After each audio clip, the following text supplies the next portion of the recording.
할렐루야. 네, 날씨가 점점 무더워지고 있습니다만 믿음으로 살아가길 소망하시는 모든 성도들에게 하나님의 위로와 승과 능력이 함께 하시기를 축원드립니다. 우리는 지난 시간에 공회 앞에 끌려왔음에도 불구하고 예수 그리스도께서는 분명히 하나님께서 다시 살아나게 하셨고, 우리는 그 예수님의 증인이고 성령님 또한 그러하다고 당당하게 공회 앞에서 신앙의 모습을 드러내는 사도들의 모습을 봤습니다. 자, 서슬퍼런 공회 앞에 끌려가서 위축당할 줄 알았는데 너무도 당당하게, 그리고 하나님의 말씀을 선포하는 이러한 사도들의 모습을 보면서 자네들은 공회는 급기야 이제 더 이상은 그들에게 어떤 내용도 들을 것이 없이 그들을 즉시 처형하기를 원하는 모습을 이제 우리가 보게 됩니다. 33절의 말씀을 보니까 그들이 들었습니다. 공회가 들은 것입니다. 사도들이 당당하게 예수님의 이름을 증거하는 것을 들으면서 크게 노했죠. 얼마나 분노했는지 모릅니다. 무지한 자들이라고 생각하던 저 사도들이 말이죠, 교권주의자들인 종교 지도자들인 자신들의 앞에서 오히려 하나님의 법을 가르치고 있는 그런 꼴이었으니 얼마나 분개했는지 모릅니다. 결국 그들은 사도들을 없이하는 것, 즉 사도들을 죽이는 그러한 마음을 다들 품게 되었습니다. 사도들에게 인생에 큰 위기가 닥치게 된 것입니다. 예수님의 이름을 땅끝까지 증거해야 되는 사도들이 지금 교회에 앞으로 큰 기둥들이 되어야 되는 이 사도들이 여기에서 죽임을 당하게 된다면 예수님께서 그동안 사도들이 감췄던 모든 노력이 물거품이 될 수도 있는 상황인 것입니다. 사탄은 공회를 움직여서 예수님의 제자들을 없앰으로 말미암아 복음이 더 이상 세상 속에 증거되지 않기를 원했습니다. 자, 이 위기의 순간에 마귀가 저들을 총동해서 역사하고 있듯이 동시에 하나님의 역사 또한 이 공회 속에 나타나고 있음을 다음 절에서 우리가 볼 수가 있습니다. 사도들을 전부 죽이려고 없애하려고 하는 이 순간 하나님께서는 놀랍게도 한 사람을 들어 사용하여 주셨습니다. 하나님께서 예배하신 사람이 그 공회 안에 있었습니다. 누구였을까요? 바로 가말리엘이라고 하는 위대한 랍비 스승이 거기에 있었습니다. 자, 34절부터 보시면 가말리엘이 이제 등장해서 하는 말이 있는데 우리가 주목해서 봐야 되는 것은 뭐냐? 이 흘러나오는 말이 결국 사도들을 살리게 되는 그 말이 되었고, 이것은 단순하게 가말리엘이 하는 말인 것으로 볼 수도 있겠지만 이 말을 하도록 하나님께서 역사하고 있음을 우리가 놓치지 말아야 한다는 것입니다. 아멘. 자, 이 죽임을 당할 수밖에 없는, 살해를 당할 수밖에 없는 위기 가운데서 하나님께서 들어 사용하시는 가말리엘이 어떤 이야기를 하고 있는지를 이제 한번 하나씩 보도록 하겠습니다. 자, 34절의 말씀을 다시 한번 보십니다. 바리새인 가말리엘은 율법 교사로 모든 백성에게 존경을 받는 자라. 공회 중에 일어나 명하여 사도들을 잠깐 밖에 나가게 하고. 자, 모두가 흥분하고 말이죠. 모두가 지금 사도들을 죽이려고 혈안이 되어 있는 상황 속에서 하나님께서 세우신 사람은 그 당시에 종교계에서 신망을 두텁게 얻고 있는, 하나님의 율법에 대해서 굉장히 많은 정통한 그런 학자였던 가말리엘이었습니다. 자, 가말리엘은 바리새인 사람입니다. 바리새인이라고 하는 것은 부활도 천사도 있다고 믿는 사람들입니다. 거기에 비해서 제사장이나 이런 사두개인들은 부활도 믿지 않는 사람, 그리고 천사도 믿지 않는 사람인 것입니다. 놀랍게도 공회라고 하는 것이 사람을 신앙적인 어떤 재판한다고 하는 사람들 가운데는요, 부활을 전혀 믿지 않는 사람, 천사, 영적인 그런 존재에 대해서 전혀 믿지 않는 사람들이 지도층에 서 있었다는 사실이에요. 그리고 부활이나 천사에 대해서 믿는 바리새파 사람들도 그 공회에 추측이 되어 있었습니다. 사두개인과 바리새인들이 추측이 되어서 있었는데,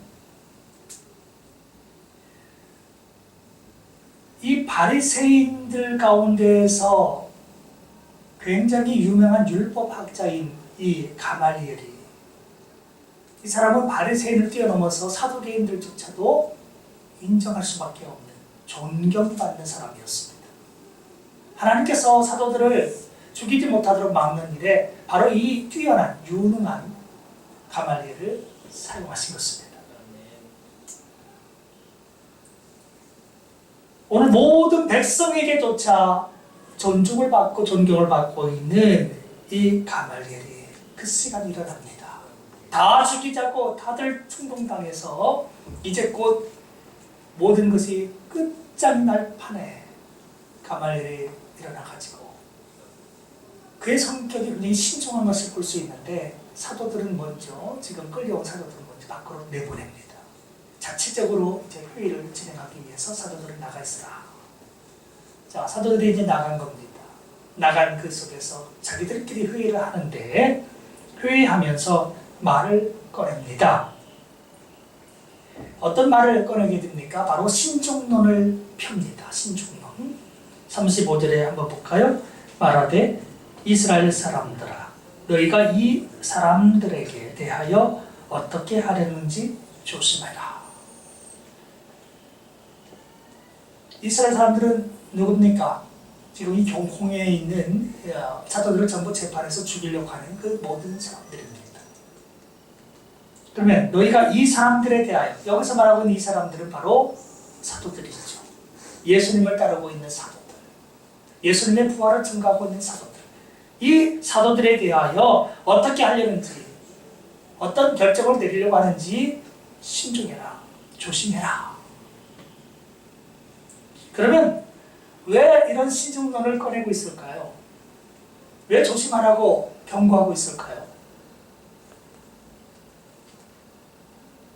36절부터 보면 이것이 신중하게 나가야 된다고 하는 사실이 하나씩 쓰여져 있는데, 자, 36절도 봅니다.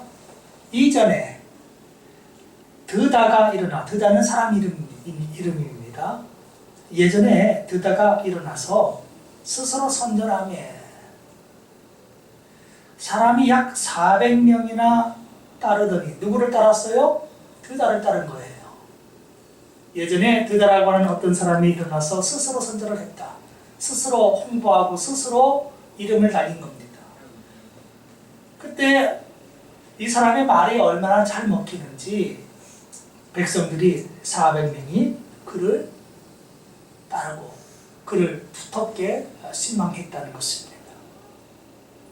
근데 그가 죽임을 당함에, 드다라고 하는 사람이 이제 그 죽임을 당한 순간 따르던 모든 사람들이 흩어져서 없어졌다.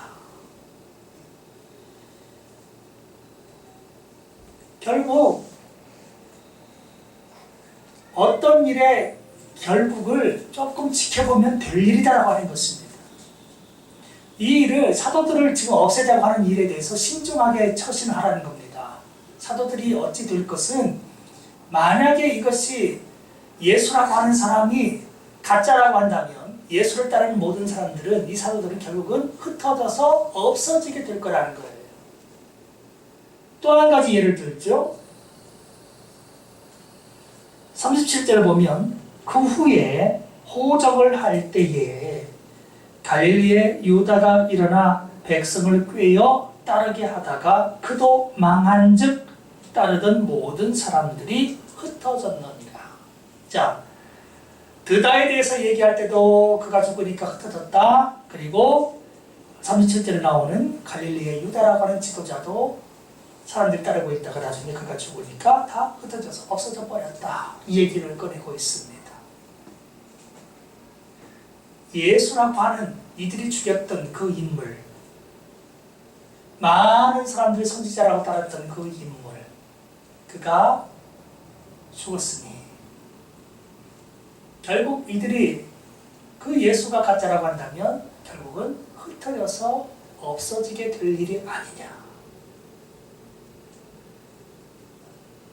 그들을 지금 우리가 손댈 필요가 굳이 뭐 있느냐. 놔두면 사라질 것을, 이런 얘기를 하고 있는 겁니다. 그런데 이 얘기만 있는 게 아니라 그 뒤에 있는 말이 오히려 더 중요한 말이 나옵니다. 38절을 한번 보십시오. 이제 내가 너에게 말하노니 이 사람들을 상관하지 말고 버려두라, 내버려둬라. 이 사상과 이 소행이, 사도들이 품고 있는 사상과 소행은 예수님에 대한 생각이요, 예수님의 곁에서 3년 동안 교육받았던 삶입니다. 예수님의 그 말씀들, 예수님의 생각들, 예수님의 모든 삶, 이 모든 것이 사람에게서 나온 것이라고 한다면 다 무너져서 흩어지고 나중에 남는 것은 없게 될 것이지만, 중요한 건 39절이에요. 그게 아니라고 한다면 어떻게 할 거냐. 자, 39절. 자, 읽어봅니다. 시작. 만일 하나님께로부터 났으면 너희가 그들을 무너뜨릴 수 없겠고 도리어 하나님을 대적하는 자가 될까 하노라. 만일 오늘 저 사도들이 하나님께서 주장하는 사람이라고 한다면 이야기는 달라진다는 거예요. 드다나 갈릴리 유다나 이런 사람들처럼 예수가 가짜라고 한다면, 그리고 그를 따르는 이 사도들이 결국 가짜라고 한다면 결국 이들의 모든 것은 어차피 곧 사라지게 될 것이고 무너질 것이다. 하지만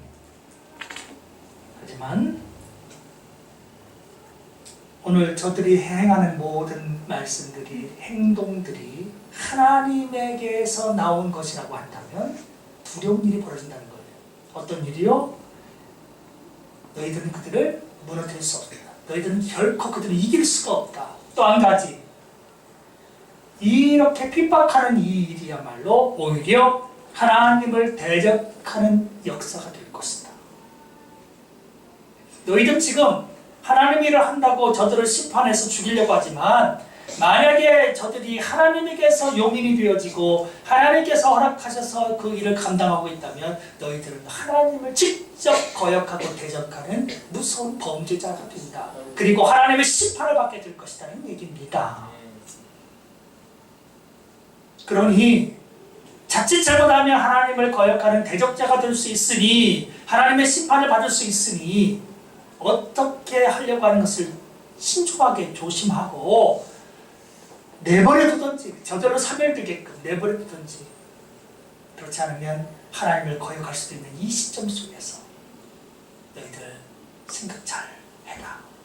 그 얘기를 이 가말리엘이라고 하는 사람이 일어나서 모든 공무원들에게 한 것입니다. 때마침 이때 이 가말리엘이 나지 않았다면요, 사도들은 그저 죽은 목숨이에요. 다 매도당해서 죽게 되는 거예요. 그런데 때마침 하나님께서 이 가말리엘을 예비하셔서 그 공의 안에 두셨고, 그 공의 안에서 존경받게 하시다가 가장 중요한 순간에 사도들을 살리는 도구로 활용하시더라는 것입니다. 하나님을 대적할 수도 있다고 하는 이 대목에서 그들이 어떻게 해요? 한 발 물러서게 만들어 버린 것입니다. 성도 여러분, 하나님은 도대체 어떤 분이실까요? 예수님조차도 사형 판결을 내렸던 사내들인 공예, 이제는 그 예수님을 따르는 제자들마저도 없이 하려고 하는 이 공예 안에 존경받는 가말리엘을 미리부터 준비해 주셔서 이 어려운 때에, 교회가 무너질 수 있는 이런 때에 사도들을 살리고 교회를 살리도록 하나님께서는 가말리엘을 들어 사용하셔서 그들을 구원하여 주신 것입니다. 핍박 속에 있는 사도들을 살리시기 위해서 하나님께서 개입하셔서 역사하시는 이 모습을 보면서 오늘 예수 그리스도를 따르고 있는 우리네 삶 가운데에도 하나님의 돌보심이 함께 하시는 줄로 믿습니다. 아멘. 어떤 고난과 역경 속에 어떠한 수렁 속에서 우리들이 정말 살 길을 찾지 못하고 있는 그 순간에 나로서는 할 수 있는 것이 아무것도 없지만 하나님께서는 그 순간에도 모든 일을 다 하신 것입니다. 아멘. 사람이 살 길, 교회 살 길, 주의 종들이 할 수 있는 길들을 하나님께서 스스로 열어가시더라는 것입니다. 지금 이 공회 안에서 일어난 일을 바깥 사람들이 어떻게 조정할 수 있겠어요? 우리 인간이 어떻게 그들의 이 강박한 마음을 죽이려고 하는 이 마음을 변화시킬 수 있겠어요? 선물을 갖다 준다 한들, 금은보화를 갖다 준다 한들 이들이 병노하고 분노하고 있는 마음을 달랠 수 있겠냔 말이에요.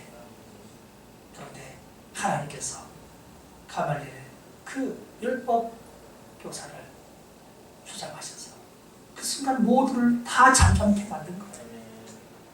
들끓고 있는 그들의 심령을 변화시킨 거예요. 하나님을 대적할 수 있다고 하는 그 대목에서 이들은 한 걸음 물러설 수밖에 없었습니다. 가만히 들어보니까 그 말이 맞는 것이었어요. 드다라고 하는 사람도 혼자 일어났다가 결국은 망하니까 다른 사람을 뜯어서 끝났고, 갈릴리 주다도 결국은 다 그 세력이 없어졌듯이 예수라고 하는 이들이 죽였던 세력도 하나님의 편에 서 있는 사람이 아니라면 결국은 무너질 것이 아니냐. 뭐로 손을 대느냐. 놔두면 가만히 없어질 것을. 그 말이 일리가 있습니까? 없습니까? 일리가 있는 것입니다. 그리고 또한 오늘 저렇게까지 사도들이 공회 앞에서 자신 있게 오히려 예수님의 부활을 증거하고 자기는 부활하신 주님을 만났다고 증거하고 있는데, 그리고 그들이 전파하고 있는 복음이 계속해서 세력을 지금 현재 얻고 있는데, 사멸되어야 될 것이 아니라 오히려 점점 불어나고 있는데, 이것이 만약에 하나님께서 하신 일이라고 한다면 너희들은 하나님을 거역하는 자들, 하나님을 대적하는 자들, 하나님의 심판의 대상이 되는 것 아니겠느냐? 이 얘기를 딱 하니까 이 공회원들이 다 그 마음이 사그라졌어요. 하나님은 사람의 심령을 능히 한마디 말씀으로 평정하시고 다스리시는 분이십니다. 아멘. 온 세계와 열방의 모든 것을 다스리시는 하나님께서 공회원들 마음이요 다스리고 계신 거예요.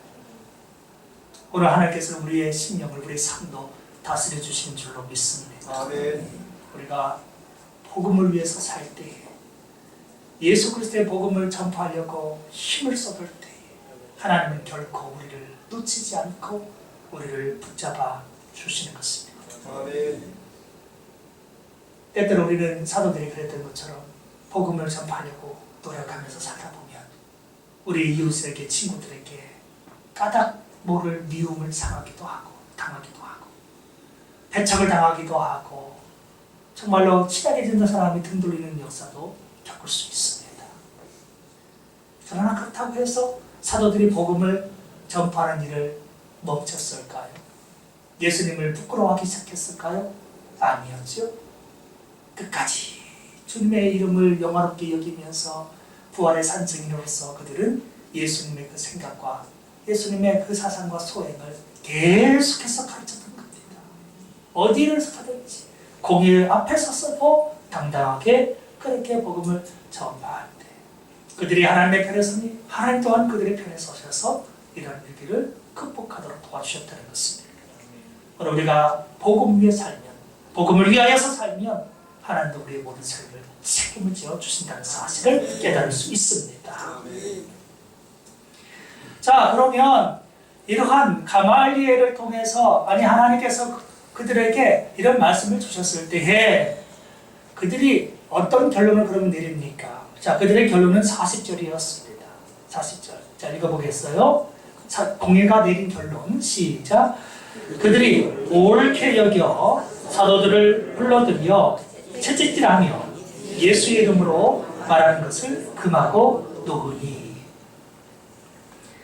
모든 사람들이 들끓고 있던 모든 사람들이 가말리엘이 교사의 하는 말을요 옳게 맞다 그렇게 동의하게 만들어 주셨어요. 그리고는 아까 나가 있으라고 했던 사도들 다시 부릅니다. 재판석에 다시 부릅니다. 그리고는 그들이 했던 일은 겨우 채찍질하는 일, 그리고 예수의 이름으로 말하는 것을 허락을 안 한다, 앞으로 하지 말라 이렇게 금지하고, 어떻게 해요? 결국은 어떻게 했어요? 매는 무릎피로 맞았지만, 예수님의 이름으로 말하지 말라고 경고를 받았지만 놓아버렸다는 거예요. 놓아주었다는 거예요. 죽게 생긴 그 마당에 갔던 사도들이 결국은 어떻게 됐다? 하나님께서 역사하시니까 풀려나게 됐다라고 하는 것입니다. 아멘. 하나님은 사망의 땅에 있을 때에도 그들을 생명의 땅으로 인도하신 분이시었습니다. 사지에서 생지로 나오게 만들어 버리시는 분이 하나님이신 것입니다. 비록 여전히 핍박의 그러한 채찍질과 그리고 핍박하는 그러한 예수님을 말하지 말라고 하는 그런 말이 있긴 했지만 겨우 그런 위협을 다시 가하는 것 외에는 더 이상 어떻게 해볼 수 없게 오히려 풀어주도록 하나님께서 막아주셨습니다. 핍박이 물론 두려운 것이기는 하겠지만 그 핍박 가운데 하나님이 우리와 함께하고 있음을 우리가 기억하신다면 그 핍박을 능히 견딜 수 있게 됩니다. 교회는 초대교회부터 항상 핍박 속에서 복음을 전해왔고 핍박을 극복하고 주의 복음을 모든 사람들에게 전파해서 생명을 살리는 일을 감당해 왔습니다. 오늘 우리가 예수님의 이름을 들먹이면서 여러 가지로 핍박을 당한다고 한다면 오히려 우리가 참되게 예수님을 증거하는 삶을 살고 있다는 증거입니다. 내가 크리스찬으로서 살아간다고 하는데 주변에서 아무런 핍박 자체가 없다, 그러면 오히려 내가 진짜 크리스찬인가를 되짚어 봐야 하는 겁니다. 예수님 복음 전할 때 핍박이 있었어요. 예수님의 제자들 핍박이 있었어요. 이후에 모든 교회 역사 속에 얼마나 많은 시련과 환란이 있었는지 모릅니다. 그런데 유독 내가 믿고 있는 때에 아무런 핍박이나 주변에서 견제가 전혀 없다라고 하는 것은 뭘까요? 내가 진짜 크리스찬이 아닐 수도 있다는 거예요. 왜? 복음은 핍박과 함께 일합니다. 핍박 속에서 복음을 전파되는 겁니다. 하나님의 기다리 죽어야 열매를 맺는 거예요. 죽어지는 역사, 그 핍박, 어려움이 있을 때에, 고통이 있을 때에 자라게 되는 거예요. 오늘 핍박을 받으면 받을수록 사도들은 이 일을 기뻐했습니다. 우리들도 우리 삶 가운데 고난이 있을 때 기뻐하십시오. 복음 때문에 당하는 고난을 기뻐하십시오. 41절을 한번 읽어봅니다. 이런 핍박 속에서 사도들은 어찌 살았나? 자, 이 얘기는 곧 우리들이 오늘날 핍박을 당한다 할지라도 어찌 살아가야 할 것인가의 삶의 방향성, 믿음의 방향성을 제시하는 것이 41절과 42절의 말씀이라는 겁니다. 자, 이제 41절 먼저 한번 읽어봅니다. 시작. 사도들은 그 이름을 위하여 능력받는 일에 합당한 자로 여기심을 기뻐하면서 공의 앞을 떠나니라. 자, 사도들이요, 그 이름을 위해서, 누구의 이름이에요 이게요? 자기의 이름이에요? 아니면 예수님의 이름이에요? 예수 그리스도의 이름인 것입니다. 하나님의 아들, 죽었다가 살아나신 부활의 그 주님, 영원한 메시아, 인류의 모든 소망에 주시는 그 예수 그리스도, 그 이름을 위하여서 능력 오는 거요? 괜찮았어요. 핍박 오는 거요? 괜찮았어요. 심지어는 죽음조차도 괜찮았어요. 죽음을 초월하는 신앙이 그 안에 있습니다. 그러면 이런 죽음조차도 어차피 두려워하지 않고 당당하게 맞설 수 있는 그 힘이 자기에게 있었나? 아니면 성령님이 지금 역사하시는 가운데 생겼나 하는 겁니다. 아시는 대로 지금 성령님이 그들 가운데 함께하고 있었습니다. 아멘. 성령의 사람, 예수 그리스도의 사람, 복음의 사람, 말씀의 사람이 되다 보니까요, 핍박쯤 오는 거요, 아무런 두려움이 안 돼요. 감옥에 끌려가서도 하나님의 천사 통해서 살려주시죠. 일마다 때마다 길을 열어주세요. 삶의 길을 열어주셔요. 채찍질을 했지만 그들이 죽일 수 있나요? 못 죽여요. 하나님이 허락이 없습니다. 결국 풀어주지 않습니까? 오늘 내가 예수님을 위하여서 이 고난을 당할 수 있다는 것이 얼마나 그들 안에 기뻤는지 모른다는 겁니다. 예수님을 이름을 그 위하여서 내가 능력받고 치욕을 당하는 삶, 하나님 감사합니다. 제가 무엇이 간데 복음을 위해서 이 치욕을 당할 수 있습니까? 내가 예수 그리스도의 사람이기에 이 치욕 당함을 감사합니다. 증인이기에 이러한 내가 능력을 당할 수 있는 것이 오히려 감사합니다. 내가 증인이 아니라면, 내가 예수 그리스도의 사람이 아니라면 이 핍박을 당할 이유조차 없게 될 것인데, 내가 과연 예수 그리스도의 사람인지라, 내가 복음의 증인인지라 이 핍박이 있음을 감사합니다 하는 것이었습니다. 성도 여러분, 진짜 크리스찬들에게는요 핍박이 와요. 예수님이 그랬어요. 제자들이 그랬어요. 오늘 우리 삶에 핍박이 오지 않을 거라고 하나님 말씀하게 하십니다. 세상에서는 너희가 환난을 당할 거라고 말씀하셨습니다. 오늘 환난이 우리 앞에 다가올수록 그 거대한 환난을 바라보면서 두려워서 예수님을 부인하고 숨는다고 한다면 우리는 진짜 크리스찬이 아니게 되는 것입니다. 진짜 크리스찬들은 고난이 다가오는 것을 보면서도 사도들처럼 성령 안에서 당당히 맞서는 것입니다. 치욕을 받든 능력을 받든 어떤 부끄러운 일을 당하든지 그것이 보여지는 게 아니라 살아계신 하나님이, 역사하시는 성령님이, 나의 영원한 소망이 되시고 구세주가 되시는 예수님이 먼저 보여지기에 환난이 문제되지 않아요. 고통이 문제되지 않아요.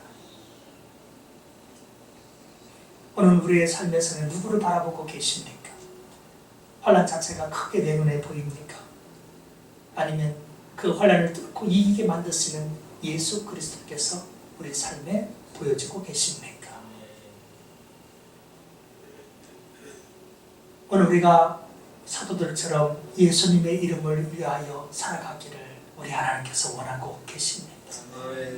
어떤 고난 속에서 어떤 난관을 당한다 할지라도 예수님의 이름을 위해서 살았던 이 사도들처럼, 초대교회처럼 오늘 우리 교회가, 우리 모든 성도들이 예수님의 이름을 위하여서, 그 이름을 증거하는 삶을 위하여서 살아가기를 원하고 계십니다. 오늘 이들은 하나님의 도우심을 받아서 공회에서 풀려났습니다. 공회에서 떠나갔습니다. 그리고는 이제는 다시는 복음을 위해서 희생당하지 않도록 그들이 주의했을까요? 어떻게 살았을까요? 이들이요, 채찍도 당하고 예수님의 이름 말하지 말라고 경고도 받았는데 어떻게 살았어요? 능력받는 것을 오히려 기쁘게 얘기했잖아요.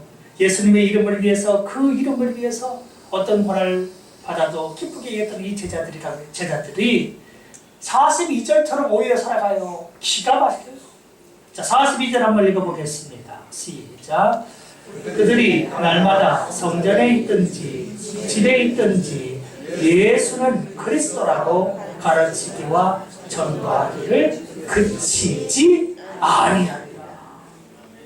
끝이 뭐예요? 그치지 않았다. 그칠 수 없는 신앙, 멈출 수 없는 신앙. 뭐 때문에? 예수님의 이름 때문에. 예수님의 이름을 위하여서 내 목숨도 내놓을 수 있고 누가 위협을 해도 멈춰지지 않는 그런 폭주하는 복음의, 폭주하는 기관 자체로 복음만을 위해서, 하나님 나라만을 위해서 달려가고 있는 그들의 모습을 봅니다. 집에 있든지 간에 성전에 있든지 간에 장소불문이에요. 언제 어디에서든지 어떤 시간에든지 할 것 없이 복음을 전파할 수 있는 대상만 있다면 성전도 마다하지 않고 집도 마다하지 않고 어디서든지 전천으로 예수님의 이름을 전파하는 이 폭주 기관 자체로 그야말로 세상에 감당할 수 없는 사람들로 그들이 살아왔다는 것입니다. 그러면 오늘 이 모습을 왜 우리에게 보게 하실까요? 이 모습 보게 하심으로써 우리에게 하나님께서 원하시는 것은 무엇일까요? 초대교회의 사도들은 이렇게 살았다. 그러면 너는 어떻게 살 거냐? 이것을 우리에게 결단하기를 원하고 계시지 않겠습니까? 초대교회 성도들은, 초대교회 사도들은 주 예수 그리스도의 이름을 위하여서 능력받는 일을 합당하게 여겼다. 근데 너는 조금만 어려움이 있으면 예수님 몰라요. 하나님이 계시기는 하세요. 또는 다른 사람들 앞에서